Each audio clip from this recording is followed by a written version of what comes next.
أهلا بيكم في حلقة جديدة. النهاردة هنتكلم عن موضوع كل الناس بتتكلم عنه، هو الديتوكس. بس يا ترى جسمنا فعلا محتاج ديتوكس؟ وإزاي نقدر ناكل بطريقة صحية من غير ما نقع في فخ الأنظمة القاسية؟ تعالوا نعرف الحقيقة مع بعض.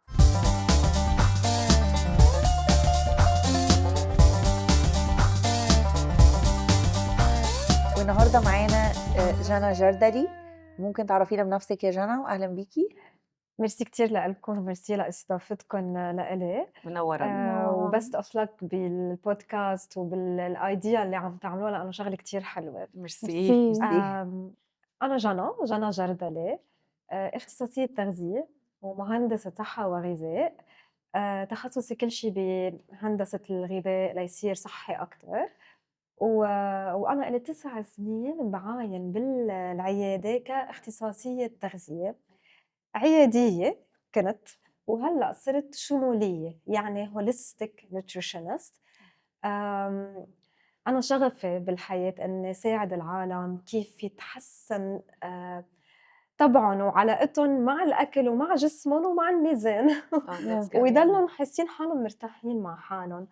وهذا شغله كتير كتير كتير مهمة، لأنه نحن بمجتمعنا العربي السوشيال اكتيفيتيز كلها تاعتنا قائمة على الغدوات والعشوات والعزايم، صحيح. وإذا ما أكلتي بتحسي حالك out of صح. يعني الايفنتس وهيك. Excluded. فأنا كتير بحب إنه أكون مع العالم بهيدي الجيرني لساعدهم كيف يرجع تتحسن علاقتهم بجسمهم وبالأكل ويكونوا مبسوطين أكتر. يكون عندنا good relationship بالفود. Yeah. طيب جانا، ممكن تعرفينا يعني ايه ديتوكس، وهل فعلا الجسم بيحتاج للديتوكس؟ أوكي. لأحكي القصة الحقيقية ليه أنا شخص مع الديتوكس لأقصى درجة. أولاً جسمنا عنده نظام طبيعي بمحاربة السموم، يعني نحن built in بهذه الطريقة، وفيزيولوجياً كتير طبيعي إنه الجسم مثل الكبد والكلاوي كل الفانكشناليتيز تاعت الجسم تحارب كل السموم. بس أمرار كتير مهم إنه نحن ننظف طبيعة الغذاء اللي إلنا أو النمط الغذائي تبعنا. ولما نقول عم ننظف شو يعني أو cleansing أو detox هي it's the same concept to be honest. بتكونوا أنتوا عم تختاروا مأكولات عندها القوة إنه تدعم هيدي الخاصية بالجسم إنه تقوي من تنظيف الجسم.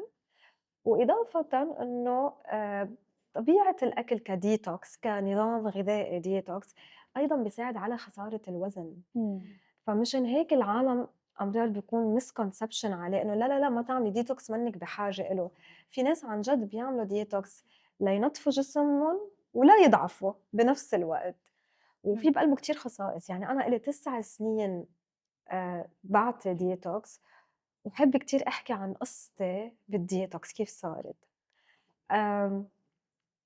أنا كنت حامل بابني التاني، ولدته لسبب يعني صحي. كنت صرت حك بإيدي وبإجري، قال لي الحكيم خلص إنه لازم عن جد تولدي ونطلع البيبي لأنه عم بصير عندك تسمم كبد. اوكي. خلفت وبقى جسمي يطلع على الميزان، يعني بقى وزني يطلع. يعني ما بتزيدي في ضعفت الوزن؟ ابدا. ايه يعني أوكي. يعني خلص انا خلفت وكل شيء وبعده وزني عم بيزيد، بيزيد. حاسه حالي بلوتد كتير واحتباس مي كتير قوي. قلت لحالي في شيء غلط. باول حبل لإلي دغري ضعفت ومشي حالي وكل شيء، لا بتاني حبل ما كان هذا الموضوع. فصراحه يعني عملت ريسيرش، وكان في جارتي بأمريكا كانت وقتها بهداك الوقت عم بتعاني ما عم تقدر تجيب ولد. جابت أول شي البيبي اللي إلها، بعدين حطت هيدي التشيب تحت الجلد كرمال ما تجيب ولاد. بقيت 4 سنين هي تشيب تحت جلدها. لما قامتها وبدها تصير تجيب ولاد بطلت تحمل. اوكي. فقام قال لها الحكيم إذا بدك تعملي IVF you have to do the detox قبل ما تعملي IVF، لأنه بدنا نعمل ريست للهرمون سيستم تبعك. فقلت أنا let's do this علي. طبعا يعني رجعت عملته يكون كتير personalized لإلي، وشو بقدر أعمل وشو ما بقدر أعمل، لأنه فينا نعمل أشياء بتكتبيها على الورقة بس ما بتقدري تطبقيها يعني. صحيح. فاللي صار إنه عملت الديتوكس وأنا ركّبت العصائر، يعني العصائر أنا عملتهم وأخدتهم والدايت كان مع حمية، يعني مع بروتين وخضار وأكل يعني. أول جمعة حذاري كم كيلو ضعفت، 4 كيلو. أول أسبوع. جمعة دي يعني بعد أول أول أسبوع؟ أسبوع أوكي. ب7 أيام 4 كيلو. رجعت واو! عدته 7 أيام تانيين ضعفت 3 كيلو. effectively واو. day number 14 ما عملته. it was very hard يعني كان في 2 babies بين إيدي وهيك. ما قدرت كمله. وهو أنا بقولها لكل العالم اللي عم تحضرنا منه sustainable، يعني ما فيكم تتبعوه حمية كل يوم تعملوها، منه شي لايف ستايل، اوكي. بس هو بيعمل بوست وبيعمل ريست وبساعد. بعد ما شفت النجاح على جسمي شو صار، وطبعا رجع صار ينزل وزني، قلت أنا بدي ساعد كل امرأة وكل شخص عنده مشكلة إنه يضعف. ما بتصدق it was the best selling diet plan عملته بالكلينيك. وبعدني لهلا العالم يعرفوني جنى اعطينا ديتوكس، اعطينا هيدي الوصفة، وبيبقى اعطينا personalized. سو هذا هو نجاح الديتوكس أنا بالنسبة إلي بنظري. ولازم نحذر المشاهدين إنه أنا لا أؤمن بالجوس دايت. في ناس بيبقوا أيام على بس العصائر. This is something unhealthy. ما بننصح فيه كأخصائيين تغذية لأنه بضر بصحتكم العقلية أول شيء صراحة، النفسية بتعب النفسية، وثانيا نحن فيزيولوجيا وبيولوجيا عندنا أسنان معناتها لازم نمضغ الأكل. طبعا. هو فعلا هيدا. الديتوكس في مفهومنا يعني بس liquid. عصائر. يس liquid مزبوط. food. يا واو. فمش مش شرط. لا أبدا أبدا أبدا. تاكلي هيلثي معي. exactly. وفي شغلة أنا لا أضع اللحم الحمراء بالديتوكس ولا أضع الحليب ومشتقات منتجات الديري يعني ما بحطها بالديتوكس. يعني الفراخ والسمك أوكي، فراخ بس والسمك، اللحمة- والفراخ لازم تكون أورجانيك، والسمك لازم يكونوا وايلد من البحر، يعني مش مرعى مزارع. أوكي. والخضروات اللي لازم ناخدها هي أكتر شيء الخضار الخضرة يعني سبانخ، بروكولي، أشياء. بسلة، فاصوليا. البازيلا والفاصوليا مو بحطن لأنه يحتوي على النشويات، تحتوي على النشويات كمان. واو. سو ما بحطها. عشان كده بس بنحبها. كل شيء إذا بدك ورقيات. ورقي اوكي. طب والكوسة بقى؟ كوسة أكيد فيكي. وكمان بزيد له شغلة كتير مهمة، الكركم والزنجبيل يس. بيعملوا بوست للهيلث، يعني السيستم اللي لك بشكل فظيع جدا. كلمينا طيب عن الصيام المتقطع. ياي. وايه اكتر اخطاء احنا بنعملها في الصيام المتقطع أوكي. اللي بتأثر على التخسيس؟ بكل صراحة أنا يوميا بيجيني أسئلة عن الصيام المتقطع لأنه confusing. exactly. في حاجات كتيرة أونلاين exactly. بتقول لك لا صومي كذا صومي كذا. هلا صيام متقطع أولا في بقلبه كذا نوع لتعمليه، وهل يعني مختلفين جدا. في عندك مثلا الصيام المتقطع اللي بيقول لك بتصومي 5 ساعات بتاكلي بساعتين، بترجع بتصومي ب5 ساعات بتاكلي بساعتين. في الصيام المتقطع اللي كتير ترند، اللي هلا اكيد اذا بالكومنت كل العالم بتعرفه 16 و8 ساعات 16/8 انه بتاكلي ب8 ساعات وبتصومي 16 ساعه صحفه واحده. في نوع من الصيام المتقطع اللي هو اسمه الأوما أو الوجبة الوحدة بالنهار. هيدا كتير خطير، بضعف كتير، بس كتير خطير. لأنه ممكن أنت إنه للأشخاص اللي جسمهم ما بيتحمل هذا الموضوع يصير عندهم تأثيرات سلبية. وعندك أنواع صيام متقطع بتصير أقل عدد ساعات الصيام. أوكي. أنا بالنسبة إلي 16/8 هو أسهل شيء وأقل شيء ضرر على جسم الإنسان. أوكي. وأسهل شيء لأنه اجتماعيا فيك تعمليه. أنت كشخصيتك شو ما كانت شخصيتك، لأنه في شخصيات نحن بصناعة الدايت كمان بنطلع على شخصية الشخص قد هو بيتحمل يعمل كوميتمنت ولا لا. هو كتير هين عند الأشخاص اللي ما بيقدروا يعملوا commitment. يس في أشخاص ما عندهم القدرة إنهم يعملوا التزام لوقت طويل صح بالدايت، ف16/8 بحل لهم الموضوع. مم. أنا من الأشخاص اللي حافظت على وزني، يعني مم. خسرت الوزن مم. وحافظت على وزني عن طريق الصيام المتقطع من مم. بعد الديتوكس. مم. اوكي. بس لازم ننتبه، ضروري احتساب السعرات الحرارية. مم. المعتقد الخاطئ كلي كل زي شو ما ما انت كان عايزة نو كل شو ما كان كتري ورح كتري تضعفي. مم. لا، ما رح تضعفي مدام. يا. ما رح تضعفي، لأنه بالنهاية نحن بدنا نرجع على عد السعرات الحرارية، وجسمك الطاقة اللي عم ياخدها أكتر من ما هو بحاجة، فنحن رجعنا على نفس الموضوع.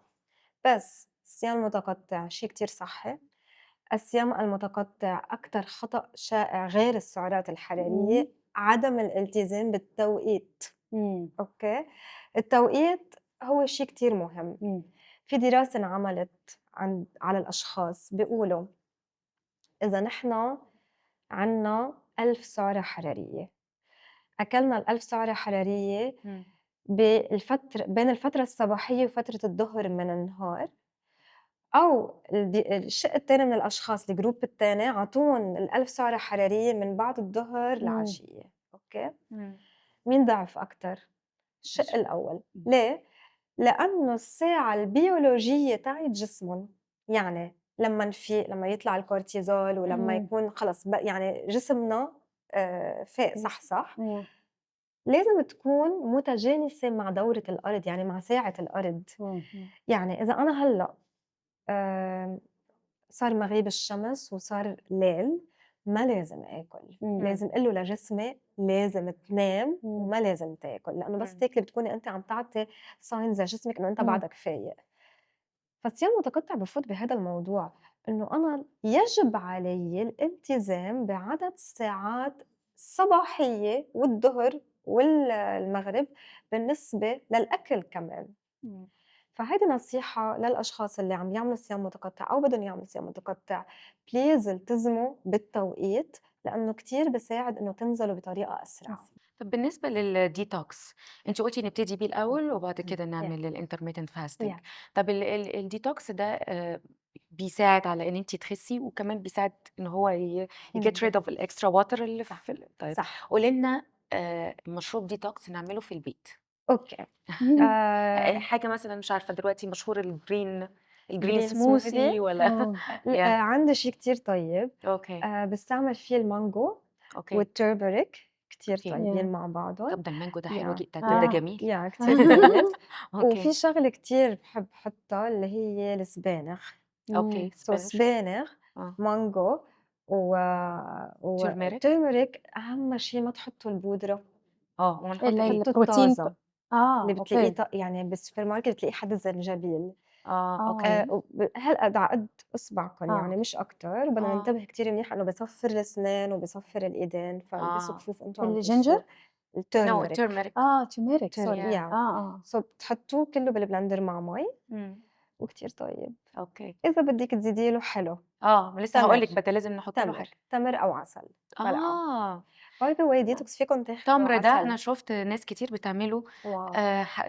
يعني حتى الكالتشرز التانية بيحطوا عشان يعملوا له يس سويتنس. يس طب ده ما بيبقوش فيه lots of calories؟ اه ما ما عندي هي المانجو مشكلة. كمان مش it's lots of a calories. natural source of sugar. اوكي it's أنا better. بدك الحقيقة دردين، أنا مم. ضد إنه أنا أمنع السكر completely عن الجسم. شكرا to اوكي be honest. شكرا انا عندي توت ريحتينا الله يريح قلبك. سويت توت صراحة إنه يس الدماغ شو كيف يعني أنا دماغي it functions على السكر. اه Yeah. أوكي. مم. المود swings. صراحة إنه إذا أخدتوا السكر من التمر، ملعقة ميبل سيرب أو ملعقة عسل، ما بتعملكم إدمان. نحن عنا شو المشكلة بالسكر؟ نعمل إدمان عليه. لما تستبدلوا مثلا فنجان القهوة بعد الظهر بناخد معه شي سويت مثلا، عن جد بعد 4 أيام من الامتناع كومبليتلي عن السكر يعني مش الاصطناعي، السكر البروسيس بالبسكويت وإيه والحلويات، استبدلوه بتمرة بس. اوكي بعد 4 أيام رح تتخلصوا من إدمان السكر completely. واو Yeah. واو believe me. أنا هذا الشيء بعطيه لكل my clients مم. وكتير بيمشي الحال. ممكن يوجعكم راسكم لأنه انسحاب. جسمك exactly اسمه sugar withdrawal syndrome. يس لأنه الدماغ بيقول لك أنا بدي سكر، أنا بدي سكر، وين السكر اللي معودتيني عليه؟ بتقولي له لا ما إلك سكر، بوجع لك راسك. سو لا، خدي تمرة أو عسل it will help. Yes. سو السموثي ده بنعمله مرة واحدة أنا أو من ديتوكس؟ الأشخاص بالديتوكس اللي إلي بعطي عصير الديتوكس طبعا متنوع، مش وصفة واحدة، من كذا ingredients. بعطيه 3 مرات لمرتين بالنهار. اوكي أوكي.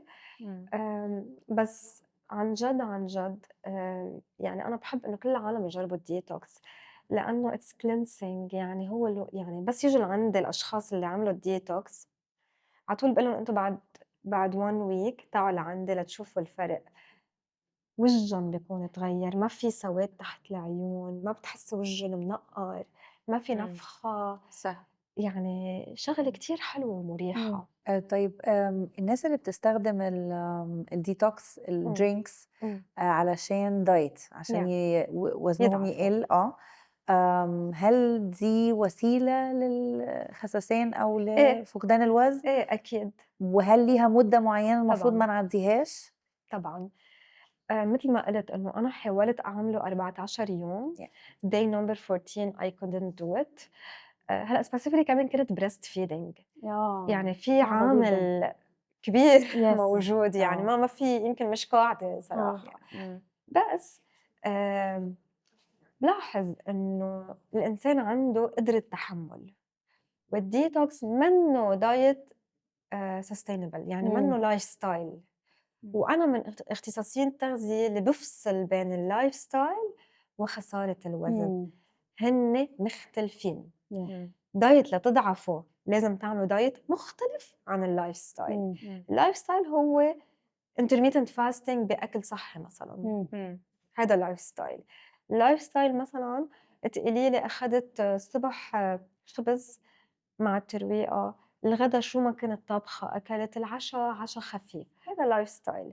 بس دايت لأضعف أو مثلا لسيطر على النفخة أو لأرجع ركلج الهرمونات، لا بدنا دايت. يعني بدنا نظام غذائي مخصص لخسارة الوزن ومن بعدها بنعمل لايف ستايل. في ناس بخافوا بيقولوا لك إنه أنا بركن صحت أو رديت الوزن.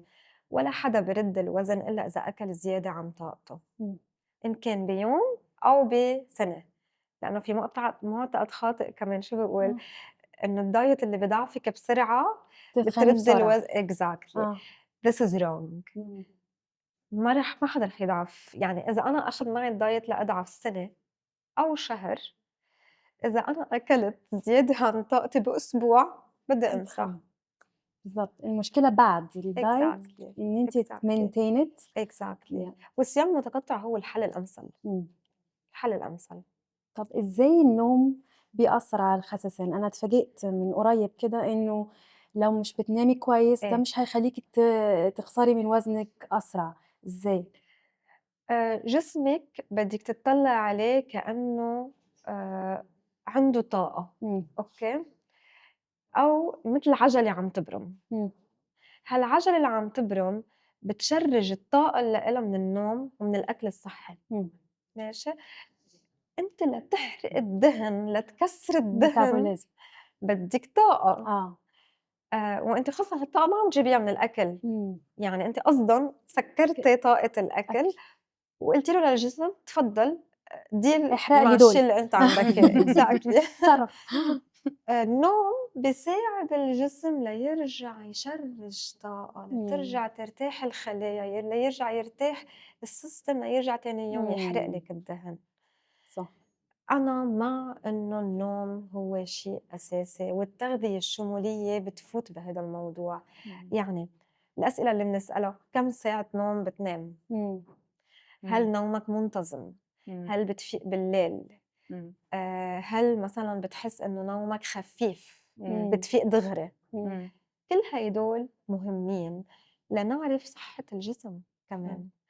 وبليف مي انه انا بطلب الكورتيزول وبطلب فحوصات خاصه بالهرمونات كرمال اقدر ساعد الشخص ليضعف وما بضيع وقت. يعني مش انه بعطيه دايت بنطر اذا ضعف ولا ما ضعف، من الاول بنعمل فحوصات، تحاليل. بنعمل بدرس له اللايف ستايل تبعه، مم. بلش بدايت وفير ايه امازور او يعني بالتالي اذا طلع لي شيء برجع مم. دغري I deal with it مع الشغله. سو يس النوم كتير مهم. آخر سؤال عايزين نسأله لك في الحلقة النهارده، ليه الناس في نورث أمريكا بيعانوا من الأوفر ويت، مع إن في البلاد التانية في بلادنا مثلا ما كناش بنتخن بالطريقة دي، بس جينا هنا السمنة البلدي عندنا عندنا في كل كذا حاجة عامل ومحشي وما كناش بنتخن زي ما جينا هنا. يس ايه موضوع؟ رح لك شو الموضوع. بليز اسمعونا منيح. ايوه كتير بشوف بالكلينيك بيجوا لعند الاشخاص قبل ما ينزلوا على الصيفيه بلبنان او ميدل ايست، بدهم يصيفوا، بدهم يعملوا دايت لينزلوا يكون صح. جسمهم بالظبط مم. زي ما جينا زي ما بكتشف عايزين انه هيك. بكتشف انه بينزلوا بيجوا ضعفانين اكثر ومش صح. عاملين دايت. لا صح. وكلوا حاجات حلوة كتير يعني. بعد الريسيرش والهيك في كذا عامل اكيد. مم. اولا نحن بلاد الشمس، نحن بلاد جيت على الوجع بقى يا بليز اسمحوا لنا نورث امريكا بليز. الكلام ده صعب قوي في الشتاء. نحن بلاد الشمس، والشمس بتعطي طاقة للجسم وبتساعد على الميتابوليزم. هيدي معترف فيها علميا. اوكي. بلس عندك ببلادنا الكلمة مثل ما بقولوا بالفرنش دو لا فورش على فورشيت، يعني من المزارع للصحن. هالبرودوي اليمونتير او هيدا الشيء المنتج الغذائي كل ما طالوا الستبس ليوصل على صحنه كل ما قل من البنفيت تبعه. بروسيسد فود. ببلادنا بنعرف المزارع عم يذبح البقرة بنروح بنقول له اعطينا لحمة بلدي. بنعرف المزارع فريش متعلقة كده. بنعرف المزارع عم يزرع البقدونس والاشياء وهيك بنقول له اعطينا. هلا طبعا هون بيحاولوا يحافظوا على البروفيل نوتريسيونيل تبع الاكل، يعني على قد ايه الكواليتي الغذائيه تاعت الاكل. انا معهم بهذا الشيء، وهن شو ما تطورنا هذا الشيء كتير مهم للانسان. بس بدي اقول لكم شيء، الخبز اللي بناكله جربتوا شي مره تطلعوا بالنيوتريشن فاكت تبع الخبز؟ ليست كبيره جدا. طب ليه؟ طحين ومي ورشه ملح ورشه سكر، شو بده اكثر؟ وخميره. This is the simplest way. انه ليه بده يكون عندي بيكربونات ما بعرف شو او اشياء وقفها ما استوعبها. كل ما صار كومبلكس الانجريدينتس كل ما جسمك ما استوعبه. ما استوعبها، يعني منا اللغة المحكية للجسم. وهيك منصير بيتكدس علينا. وانتبه يمكن يعني مش بس دهن، أمرار احتباس مي، لأنه جسمنا ما بيستوعب هذا الشيء، فبيحتبس المي تا ما يكون في ضرر على جسمنا. البروسيسد فود، التطور الغذائي السلبي اللي هو إضافة مكونات غذائية كرمال يحافظوا على الشلف لايف تبع الخبز أو يكون إلاستيك أكتر مثلا، أو يقعد أطول فترة أطول. الخبز لازم ينتزع، يعني ما ضروري أنا أحط بريزرفاتيف بقلب الخبز. أنا ما بدي أنا فوت على دي مواد حافظة. exactly. فهذا هو جوابي، إنه تعدد الاندسترياليزيشن تاعت الاكل هي اللي عم تخرب الميتابوليزم تبعنا وعم ننصح. يعني انا ما بتذكر، انا شخصيا بحكي عن حالي، انه انا بلبنان ما بتذكر كنت انتبه على حالي بالوزن. هلا انا شخص ما باكل اكتر من طاقتي ومني شخص بحب كتير الحلو، فما عندي كتير، ما بحس حالي كتير عندي مشاكل بالوزن. بس هون بين كل 3 أشهر لازم ارجع احس حالي بدي اعمل ديتوكس او ارجع اعمل اي نوع تارجع ضعف حالي لو كيلو او 2 كيلو. بس انه بلبنان ما كنت عم بعمل هيك شيء. should eat clean. should eat clean. ميرسي جدا يا جنى على وقتك. ميرسي يا جنى وعلى المعلومات القيمة اللي انت اديتها لنا النهارده. Thank you very much. النهارده انبسطنا معاكي. Thank you so much.